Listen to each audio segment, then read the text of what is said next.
Assalamualaikum warahmatullahi wabarakatuh.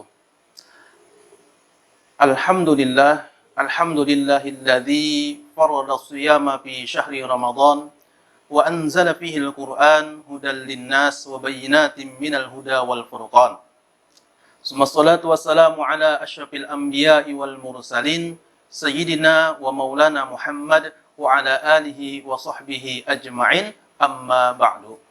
Para pemirsa yang berbahagia, alhamdulillah segala puji syukur kepada Allah Subhanahu wa taala atas berbagai macam limpahan nikmatnya jualah, sehingga di kesempatan yang berbahagia ini kembali kita dapat bersama dalam kajian pesantren ceramah Ramadan Ukhuwah yang insya Allah akan menemani para pemirsa semua dalam satu bulan penuh di Ramadan ini.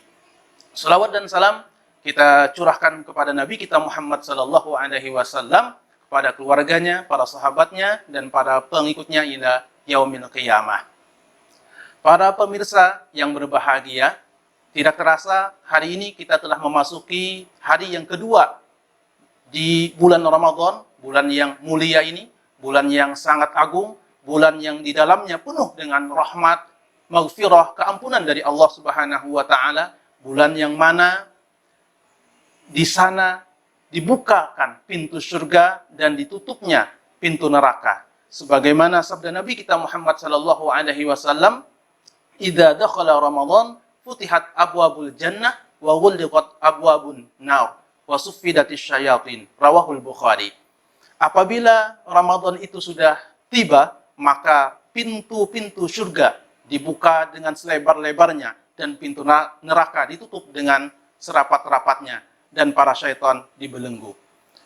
Para pemirsa yang berbahagia, ulama kita mengatakan di antara makna dari dibukanya pintu surga ketika di bulan Ramadan adalah, yaitu Allah Subhanahu wa taala memberikan kemudahan, memberikan kenyamanan, memberikan lipatan pahala yang sangat besar bagi orang yang melakukan amal ibadah di dalam Ramadan.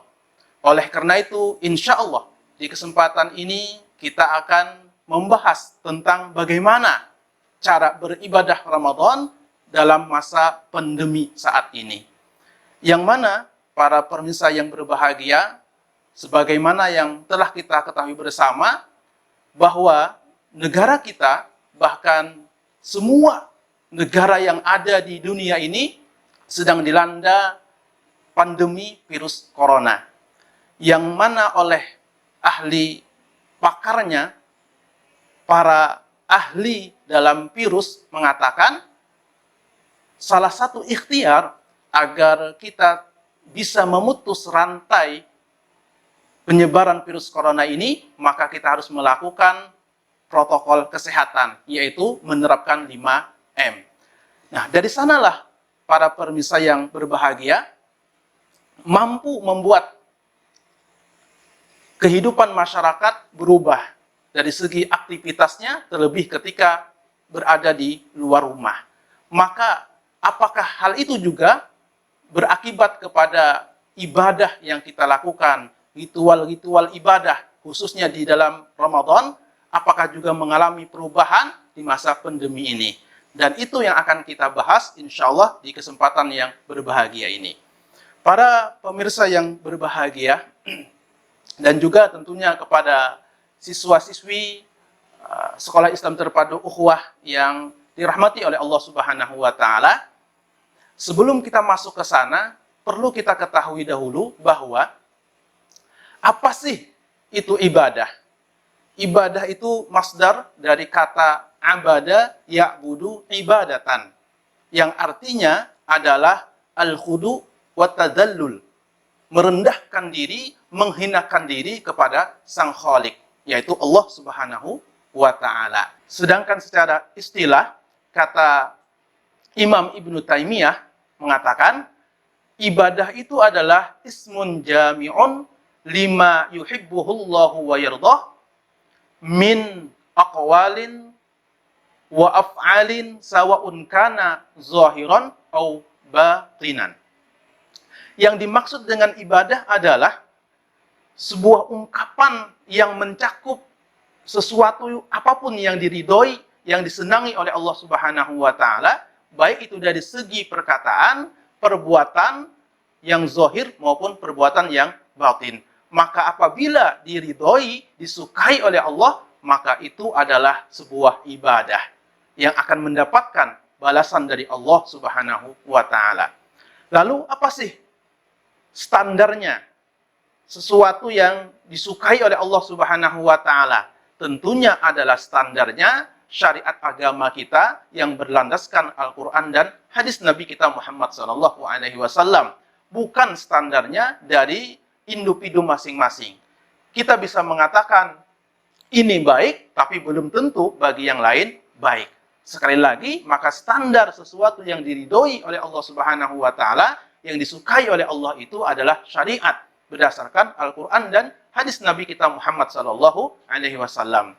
Hal ini para pemirsa dapat kita lihat ketika di dalam hadis riwayat Imam Bukhari, di sana diceritakan ketika Nabi kita Muhammad sallallahu alaihi wasallam khutbah di antara para sahabatnya, ternyata beliau ada melihat seorang laki-laki yang berdiri di tengah matahari yang sangat panas sekali.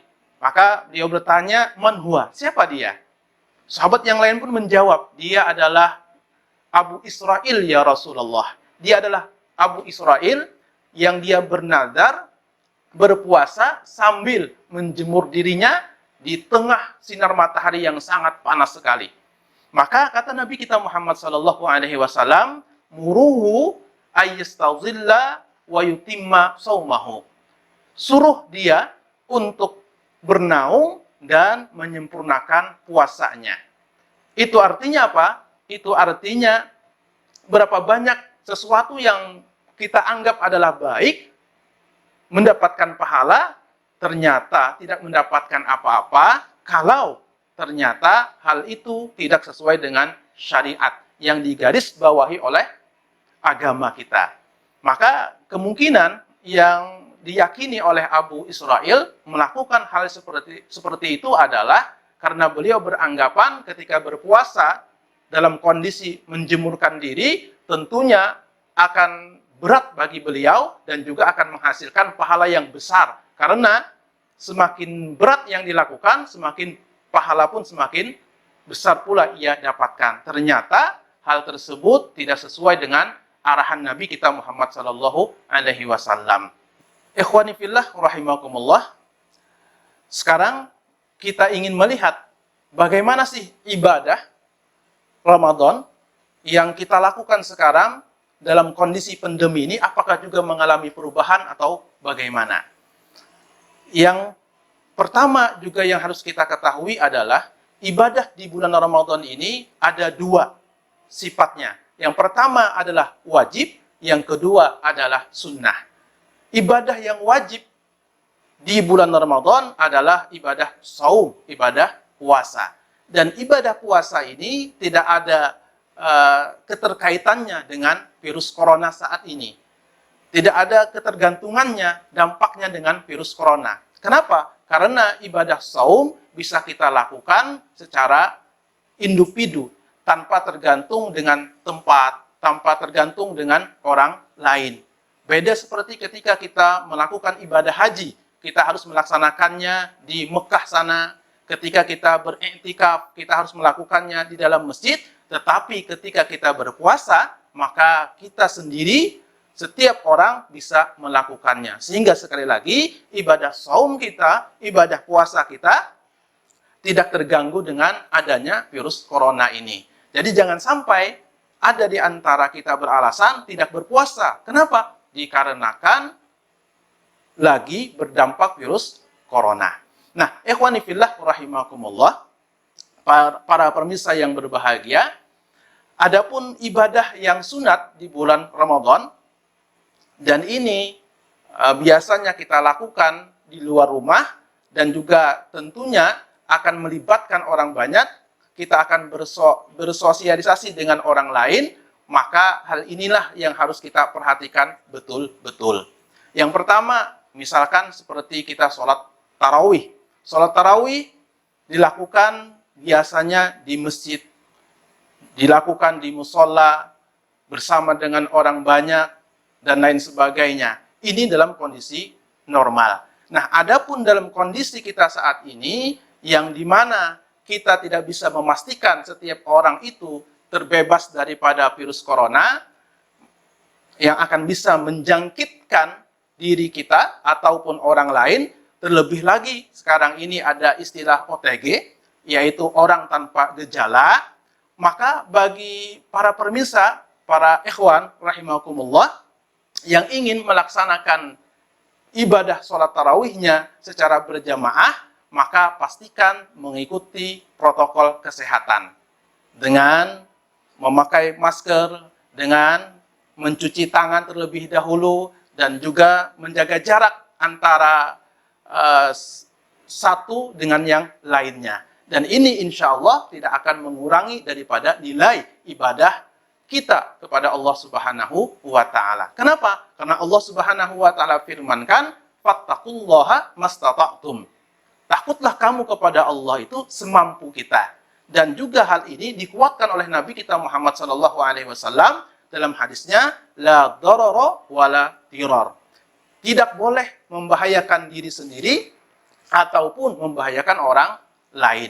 Maka dengan keadaan yang seperti itu mengharuskan kita untuk menjaga jarak, memakai masker dan lain sebagainya, maka sekali lagi insya Allah ibadah kita tidak akan berkurang.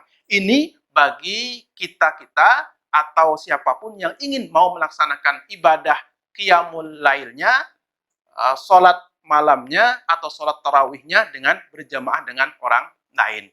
Karena memang bulan Ramadan itu bukan cuma syahrul siyam, tetapi juga syahrul qiyam. Menghidupkan di malam harinya dengan serangkaian-serangkaian amaliyah ibadah. Oleh karena itulah Nabi kita Muhammad SAW bersabda, man shoma ramadhana wa qamahu imanan wa ihtisaban ghufira lahu ma taqaddama min dzambi.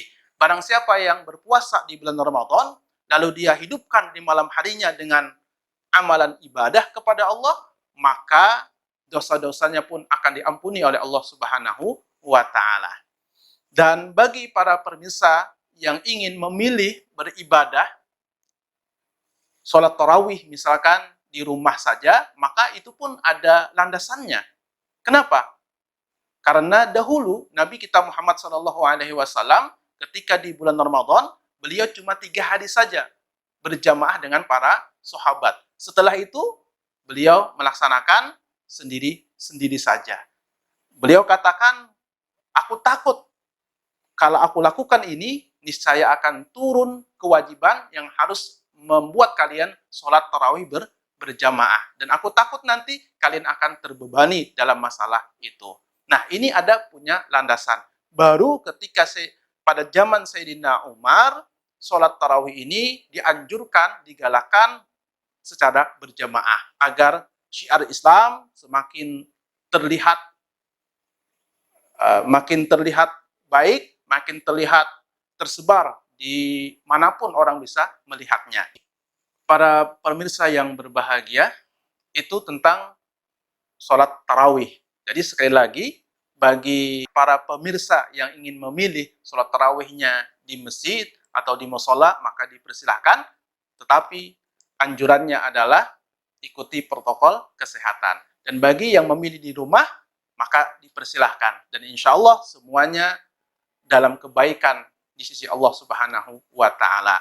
Dan memang dalam kondisi yang seperti ini, kita harus mengikuti arahan atau pendapat para ahli dalam bidangnya.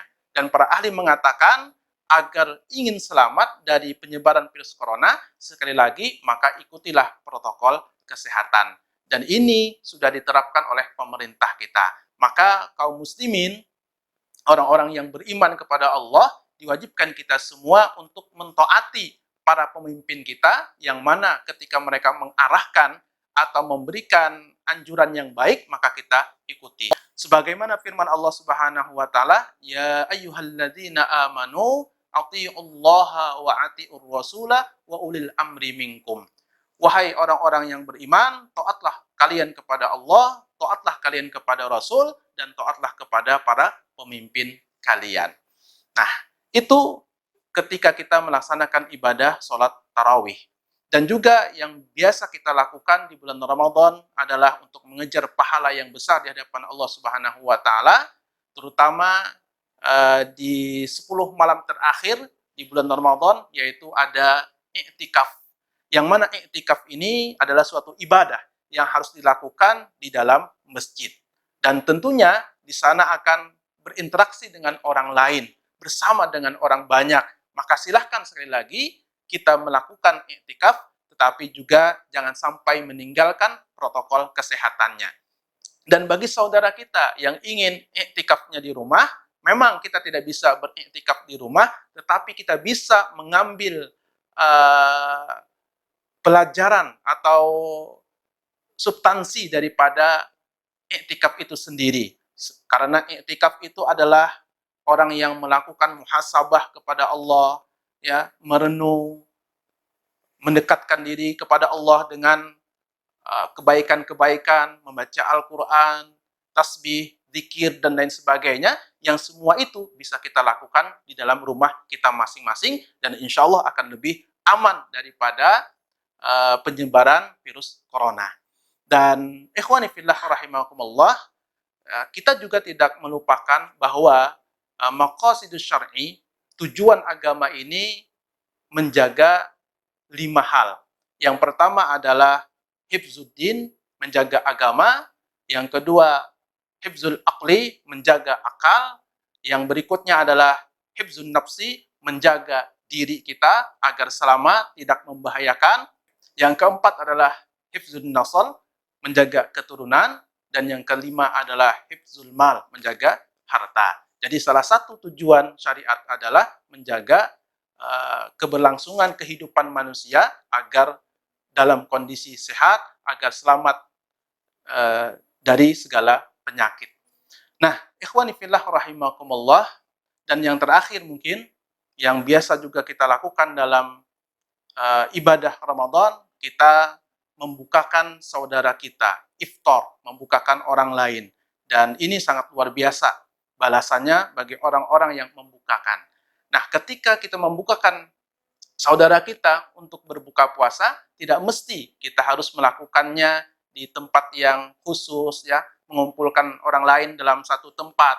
Tetapi juga bisa kita lakukan dengan kita berbagi di jalan, ya, makanan yang sudah dikemas dalam satu plastik misalkan atau kotak dibagikan kepada saudara kita, atau mungkin langsung kita antar ke pondok pesantren, di sana ada santri, santriwati, juga misalkan di panti asuhan dan lain sebagainya, yang mana bisa mengurangi dari banyaknya perkumpulan orang yang ada di sana. Dan insya Allah mudah-mudahan ikhwani fillah rahimakumullah, di kesempatan ini, di bulan Ramadan ini adalah menjadi Ramadan yang terbaik dalam kehidupan kita, dan itu haruslah kita landasi dengan tidak membahayakan diri kita dan juga membahayakan orang lain.